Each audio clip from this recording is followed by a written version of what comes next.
السلام علیکم ناظرین، آج ہم بات کریں گے ایک مرد مجاہد سلطان صلاح الدین ایوبی کے بارے میں۔ سب سے پہلے اس کے ابتدائی حالات جانتے ہیں۔ سلطان صلاح الدین ایوبی کی پیدائش 432 ہجری بمطابق 1138 عیسوی کو عراق کے شہر تقریت میں ہوئی۔ سلطان صلاح الدین ایوبی کا پورا نام یوسف بن نجم الدین ایوب تھا۔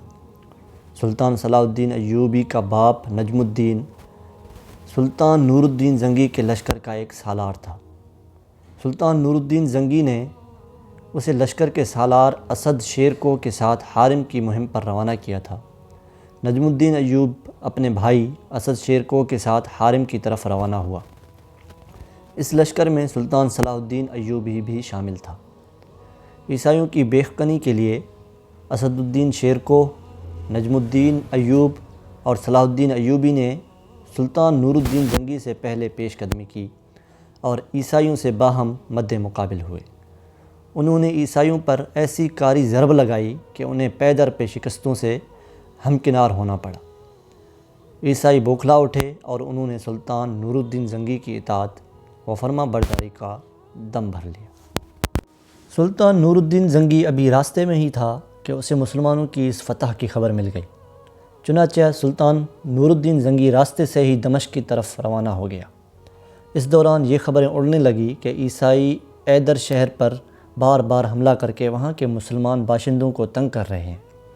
شیرکوہ نے یہ سنا تو بغیر کسی تاخیر کے اپنے بھائی نجم الدین ایوب اور بھتیجے صلاح الدین ایوبی کو ساتھ لیا اور اپنا لشکر لے کر ایدر کی طرف روانگی اختیار کی۔ وہ اس قدر برق رفتاری اور خاموشی سے آگے بڑھے کہ عیسائیوں کو کانوں کان خبر نہ ہونے دی اور پل بھر میں عیسائیوں کے سر پر پہنچ گئے۔ عیسائی مسلمانوں کا لشکر دیکھ کر بوکھلا اٹھے۔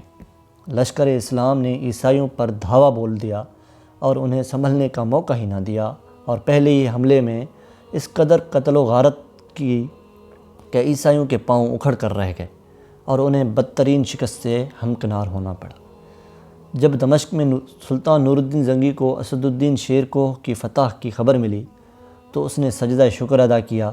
جب یہ تینوں سالار ایدر سے دمشق پہنچے تو سلطان نور الدین زنگی نے شہر سے باہر نکل کر ان کا فقید المثال استقبال کیا۔ لیکن مصر میں ان دنوں شادر کی حکومت تھی۔ شادر بڑا عیار اور چال باز انسان تھا۔ اس نے وہاں کے خلیفہ کو بے بس کر کے وزارت خود سنبھال لی تھی۔ یوں شادر مصر کے سیاح و سفید کا مالک بن بیٹھا تھا۔ اس دوران ایک سالار زرغام الخمی نے ایک بڑا لشکر تیار کر کے شادر کو شکست دے کر خود وزارت سنبھال لی۔ اب مشاور کے لیے مصر میں کوئی جگہ نہ تھی۔ مصر کے حالات ابتر ہو چکے تھے۔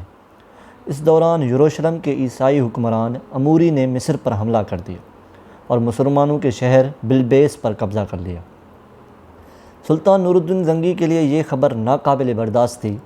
اس دوران مصر کا سابقہ وزیر شادر نور الدین زنگی کے پاس حاضر ہوا۔ اس کی حالت بڑی عجیب تھی۔ آنکھیں آنسوؤں سے بھری ہوئی تھیں، لباس تار تار اور گرد آلود تھا۔ اس نے سلطان کو اپنی مظلومیت کی داستان سنائی تو سلطان نور الدین زنگی کو اس پر رحم آ گیا۔ سلطان نور الدین زنگی نے اپنے سالار اسد الدین شیرکوہ اور اس کے بھتیجے صلاح الدین ایوبی کو ایک لشکر دے کر مصر کے حالات درست کرنے کے لیے بھیجا۔ اسد الدین شیرکوہ نے لشکر کے مقدمۃ الجیش کا سالار صلاح الدین ایوبی کو مقرر کیا اور اسے آگے روانہ کیا۔ جب مصر کے وزیر زرغام الخمی نے صلاح الدین ایوبی کی آمد کی خبر ملی تو اس نے یروشلم کے عیسائی بادشاہ اموری سے اسد الدین شیرکوہ اور صلاح الدین ایوبی کے خلاف مدد طلب کر لی۔ اسد الدین شیرکوہ اور صلاح الدین ایوبی اس تیزی سے مصر میں داخل ہوئے کہ اموری کے لشکر سے پہلے ہی انہوں نے کئی علاقے اپنے قبضے میں کر لیے۔ زرغام الخمی نے یہ دیکھا تو اس نے اسد الدین شیرکوہ اور صلاح الدین کے مقابلے پر اپنے بھائی ناصر الدین کو روانہ کیا۔ دونوں لشکروں میں ہولناک تصادم ہوا۔ اسد الدین شیرکوہ اور صلاح الدین ایوبی نے ناصر الدین کے چھکے چھڑا دیے اور اسے بدترین شکست سے دوچار کیا۔ پھر دونوں ناصر الدین کے لشکر کو رونتے ہوئے فاتحانہ انداز سے قاہرہ میں داخل ہو گئے۔ جب یروشلم کے بادشاہ اموری کو پتہ چلا کہ اسد الدین شیرکوہ اور صلاح الدین ایوبی قاہرہ میں داخل ہو چکے ہیں تو اس نے اپنا لشکر بھیجنے کا ارادہ ملتوی کر دیا۔ اسد الدین شیرکو اور صلاح الدین ایوبی کا ٹکراؤ قاہرہ میں زرغام الخمی سے ہوا۔ ان دونوں عظیم سالاروں نے اسے بھی شکست سے فاش دی۔ دونوں سالاروں نے شادر کو ایک بار پھر مصر کی وزارت سونپ دی۔ وزارت ملتے ہی شادر بدعہدی پر اتر آیا اور ان دونوں سے نجات حاصل کرنے کے بہانے سوچنے لگا۔ وہ اپنے محسنوں کا حق ادا کرنے کے بجائے غداری پر اتر آیا۔ دوسری طرف یروشلم کا بادشاہ اپنا لشکر لے کر قاہرہ میں داخل ہو گیا۔ اموری کا لشکر 25,000 لشکریوں پر مشتمل تھا۔ شادر بھی اپنے 5,000 کے لشکر کو لے کر اس کے ساتھ مل گیا، جبکہ اسد الدین شیرکو اور صلاح الدین ایوبی کے لشکر کی تعداد صرف 2,000 تھی۔ اسد الدین شیرکو نے یہ صورتحال دیکھی تو محاصرہ اٹھا کر بلبیس کے طرف روانہ ہو گیا۔ یوں وہ صلاح الدین ایوبی کے ہمراہ قلعہ بند ہو کر بیٹھ گیا۔ اموری اپنا لشکر لے کر بلبیس کی طرف بڑھا اور قلعے کا محاصرہ کر لیا۔ نور الدین زنگی کو اس کے مخبروں نے اس کی اطلاع پہنچائی تو سلطان نور الدین زنگی اپنا لشکر لے کر نکلا اور عیسائیوں کے کئی علاقے فتح کرتا ہوا آگے بڑھنے لگا۔ جب اموری کو خبر ہوئی تو اس نے محاصرہ اٹھا لیا اور وہاں سے بھاگ کھڑا ہوا۔ یوں اسد الدین شیرکو اور صلاح الدین ایوبی مصر سے لوٹ آئے۔ ان دنوں مصر کے حالات خراب تھے۔ اسد الدین شیرکو نے سلطان نور الدین زنگی کو مشورہ دیا کہ مصر کے حالات ابتر ہیں اور عیسائی اس پر دانت گاڑے بیٹھے ہیں، اس لیے مصر کو اپنی سلطنت میں شامل کر لینا چاہیے۔ سلطان نور الدین زنگی کو یہ مشورہ پسند آیا، چنانچہ اس نے ایک بار پھر اسد الدین شیرکو اور صلاح الدین ایوبی کو مصر کی طرف روانہ کیا۔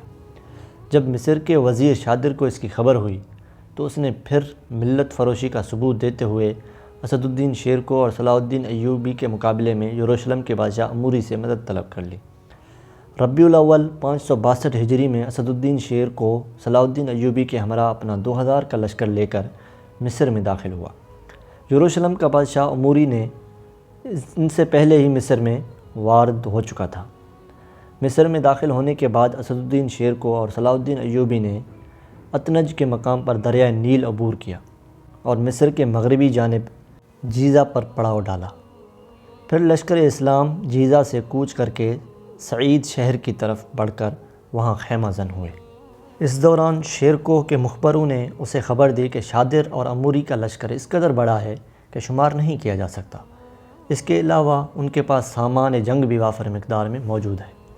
جب لشکر میں شامل بیشتر امیروں نے سنا تو انہوں نے اسد الدین شیرکو کو جنگ ملتوی کرنے کا مشورہ دیا۔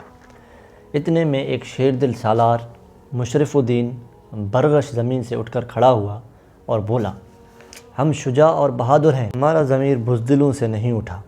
میدان جنگ سے یوں پیٹھ پھیر کر بھاگ جانا مردوں کا شیوا نہیں۔ جو موت سے ڈرتا ہے وہ لشکر میں شامل کیوں ہوتا ہے؟ ہم یہاں سے جنگ کیے بغیر واپس نہیں جائیں گے۔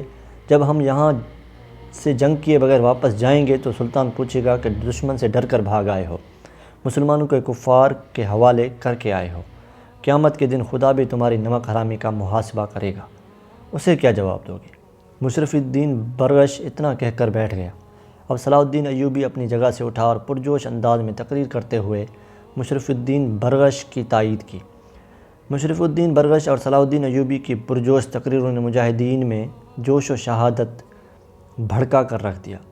اب ہر مجاہد میدان جنگ میں کود پڑنے کے لیے تڑپ اٹھا اور ہر مجاہد سربکف ہو کر دشمن کے آگے ڈٹ جانے کے لیے تیار تھا۔ اسد الدین شیرکو نے لشکر کو 3 حصوں میں تقسیم کیا، ایک حصہ اپنے پاس، دوسرا حصہ صلاح الدین ایوبی کی سرکردگی میں اور تیسرا حصہ مشرف الدین برغش کی قیادت میں دے دیا۔ جب عیسائیوں اور مشاور کا متحدہ لشکر مسلمانوں کے مقابلے پر آیا تو اسد الدین شیرکو نے صلاح الدین ایوبی کو ہدایت دی، جب دشمن تمہارے اس ایک کے لشکر پر دباؤ ڈالے تو تم منظم طریقے سے پیچھے ہٹنا، پسپائی اختیار کر لینا اور دشمن کو اپنے تعاقب کا موقع دینا۔ اس کے بعد میں اور مشرف الدین برغش اس سے نمٹ لیں گے۔ جب جنگ کا آغاز ہوا تو عیسائیوں کے لشکر نے اس کے حصے پر دباؤ ڈالنا شروع کر دیا جس کی کمان صلاح الدین ایوبی کے ہاتھ میں تھی۔ یہ لشکر درمیانی حصے میں تھا اور عیسائیوں کا خیال تھا کہ لشکر کے درمیانی حصے کی قیادت خود اسد الدین شیرکو کر رہا ہے، اگر وہ اسے مغلوب کر لیں گے تو جنگ کا فیصلہ ان کے حق میں ہوگا۔ چنانچہ عیسائیوں نے لشکر کے اس حصے پر دباؤ ڈالا۔ صلاح الدین ایوبی اپنا لشکر لے کر آہستہ آہستہ پیچھے ہٹنے لگا۔ عیسائیوں نے یہ دیکھا تو جوش و خروش سے ان کا تعاقب میں آگے بڑھنے لگے اور یوں اسد الدین شیرکو اور مشرف الدین برغش کی زد میں آ گئے۔ دونوں لشکروں نے عیسائیوں پر حملہ بول دیا اور پہلے ہی حملے میں عیسائیوں کی کثیر تعداد کی موت کے گھاٹ اتار دیے۔ اب عیسائیوں کا لشکر اسد الدین شیرکو اور مشرف الدین برغش پر حملہ آور ہوا۔ صلاح الدین ایوبی فوراً پلٹا اور اس نے یکبارگی عیسائیوں پر اس شدت سے حملہ کیا کہ لشکر کی اگلی صفیں کاٹ کر رکھ دیں۔ عیسائیوں کی پچھلی صفیں بوکھلا کر بھاگ کھڑی ہوئیں۔ یوں مجاہدین کے ایک چھوٹے سے لشکر نے دشمن کے 25,000 کے لشکر کو بدترین شکست ہمکنار کر دیا۔